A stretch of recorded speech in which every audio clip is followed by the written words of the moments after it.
পকেটে তো টাকা পয়সা নাই, 500 টাকার খুবই দরকার আছে। বুকগুলো তো নাই, টিকে নাই।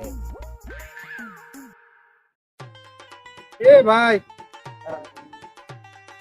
আপনার বাড়ি গাজীপুর না?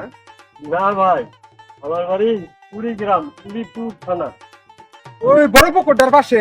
হ্যাঁ হ্যাঁ, বড় পুকুরটা 2 বাড়ি পরে আমার বাড়ি। ওই যে জম জম জম জম জম। জমশেদ। হ্যাঁ হ্যাঁ, আমার চাচা লাগে। ও জমশের খালু আপনার চাচা লাগে। হ্যাঁ, জমশেদ আপনার কি হয়? আমার চাচা আপনার খালু। হ্যাঁ, তাহলে তো আমরা ভাই হয়ে গেলাম গা। হ্যাঁ, তাহলে তো ভাই। ভাই হয়ে গেলাম না।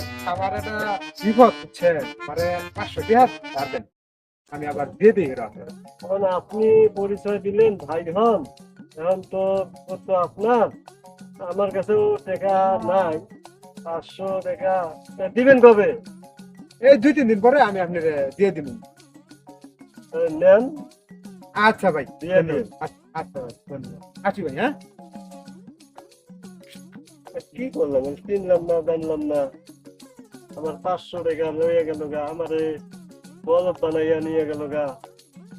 আমি খুঁজবো কেমনে, মোবাইল নাম্বারও তো নিলাম না। উৎ, চালা ভাল লাগে না, এদিকে চালা ওদিকে চালা, টুকুর দিকে চালা।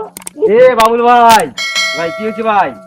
ভাই, জানেন কেন কি হয়েছে ভাই? ভাই একজন পরিচয় দিল যে তোমার নাকি ভাই হয়। এখন 500 টাকা ধার দিল, দিলাম। এখন এ ভাই হয় বললো আর আপনি দিলেন? আপনি তো ভাই একদম বোকালো। এটা চাহাবাজ, এটা চাহাবাজ। এ চাহাবাজি করে এভাবে ধান্দা করে নিয়ে চলে। আপনি চাহাবাজ লোক পেলেন না, এখান থেকে শিক্ষা নিয়েন। ভাই, ওনারা তার পাবেন না, কোনোদিনও পাবেন না। এদিকে চালাই তাহলে দেখি। কোনোদিনও দেখি চলেন, দেখি পাওয়া যায় নাকি সামনে।